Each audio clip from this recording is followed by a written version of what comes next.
बिहार और मिथिलांचल की हर खबर देखने के लिए यूट्यूब चैनल सर्च करें, सब्सक्राइब करें और बेल आइकन दबाएं।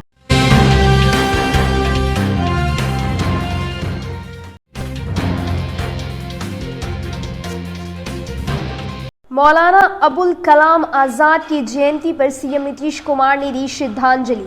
शिक्षा के क्षेत्र में उनके योगदान को किया याद।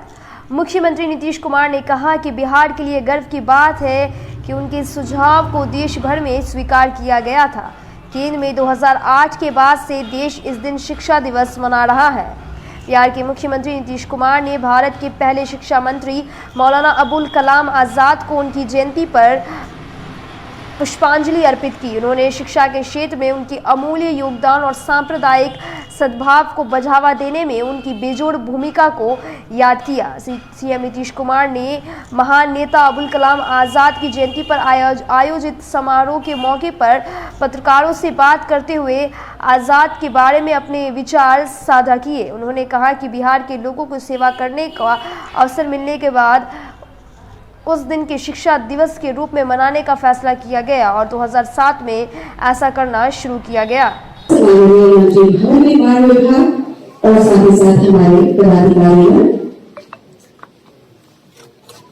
इस्लाम के अनन्य अभिनेता, संवादों के बादशाह, महान विचारक, सच्चे राष्ट्रभक्त, भारतीय नेशनल कांग्रेस के सबसे कम उम्र के प्रेसिडेंट, एक सांसद, स्वतंत्र भारत के प्रथम शिक्षा मंत्री, भारत रत्न मौलाना अबुल कलाम आजाद के चित्र पर पुष्प अर्पित कर रहे हमारे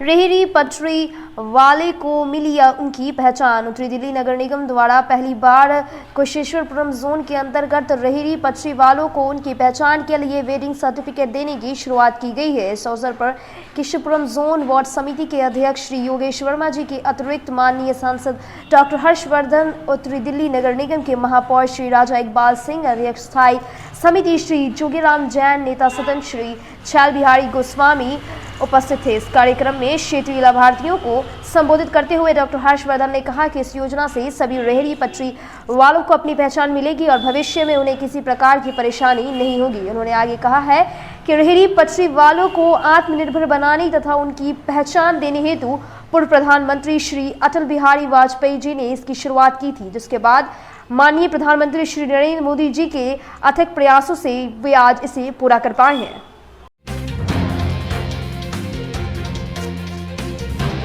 दिवाली के बाद से ही दिल्ली में प्रदूषण का स्तर बढ़ गया है। यमुना नदी पानी में भी झाग देखा जा रहा है। लोगों को सांस लेने में काफी दिक्कत का सामना करना पड़ रहा है और जिस वजह से प्रदूषण का स्तर हर साल की तरह इस बार भी दिल्ली में आसमान छू रहा है। पोल्यूशन कैसा दिख रहा है? पोल्यूशन की हालत बहुत बुरी है, जिससे लोगों के गले में और आंखों में बहुत ज्यादा लग रहा है। एयर पोल्यूशन का स्तर इतना बढ़ चुका है इस टाइम कि एकदम नॉन स्टॉप हो चुका है। इसको रोकना चाहिए कि मैं भी करना चाहिए। और कोरोना भी थोड़ा बढ़ा है। कोरोना भी बढ़ा है, उसके केसेस जा रहे हैं और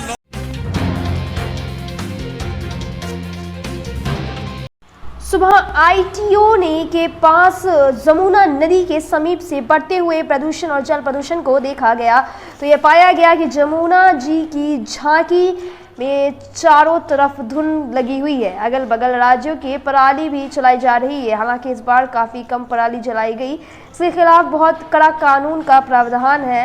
को मिलाकर दिल्ली में 11 बजे तक यह शुरू हो चुका है और प्रदूषण का स्तर बढ़ता ही जा रहा है। बहुत पानी का हाल देखिए, वहाँ का इतना गंदा पानी। क्या सांस लेने में दिक्कत भी होती है? बहुत ज्यादा सफोकेशन होता है, इतना सांस दम घुटता है, इतना फ्री हो रहा है एकदम। तो सरकार से क्या आग्रह करेंगे, लोगों से क्या आग्रह करेंगे? सरकार तो यही कर सकते हैं कि अपनी गाड़ी का पोल्यूशन जरा कम रखें और अपना गाड़ी जरा कम निकाले रोड पर। नहीं कर सकते हैं। क्या शुभ नाम है आपका? अनिल कुमार। कहाँ रहते हैं अनिल जी? मैं लक्ष्मी नगर ही रहता हूँ। तो पोल्यूशन काफी बढ़ गया, बहुत ज्यादा। अनिल जी बहुत ज्यादा है। बहुत बहुत धन्यवाद।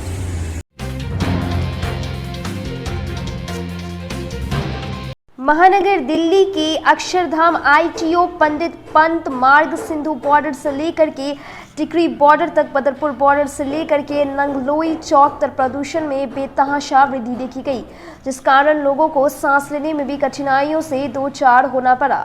11 बजे तक सूरज भगवान तो उग चुके थे, लेकिन प्रदूषण के कारण धुंध इतनी ज़्यादा लगी थी कि सूरज की किरणें बिल्कुल भी दिखाई नहीं दे रही थी।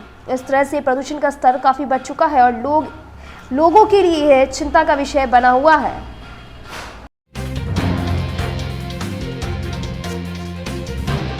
अंतर्राष्ट्रीय मैथिली परिषद एवं RWA सेक्टर 82 के अध्यक्ष एवं छठ पूजा समिति के अध्यक्ष शैलेंद्र मिश्रा ने हजारों छठ व्रतियों के साथ नोएडा के 7 सेंट्रल पार्क सेक्टर 82 के घाट में उगते हुए सूर्य को अर्घ्य दिया एवं छठ महापर्व के अंतिम दिन सूर्य देव को अर्घ्य देने के साथ ही छठ पूजा का समापन हो गया। पूरे गीत नाद एवं कीर्तन भजन के साथ अध्यक्ष शैलेंद्र मिश्रा ने बताया कि सूर्य को अर्घ्य देने से कुंडली में सूर्य की स्थिति मजबूत होती है। छठ पूजा के अंतिम दिन उगते हुए सूर्य को अर्घ्य देने का विधान है। इस दिन पूरा परिवार घाट पर पहुंचता है और सूर्य देवता और छठी मैया की आराधना करता है।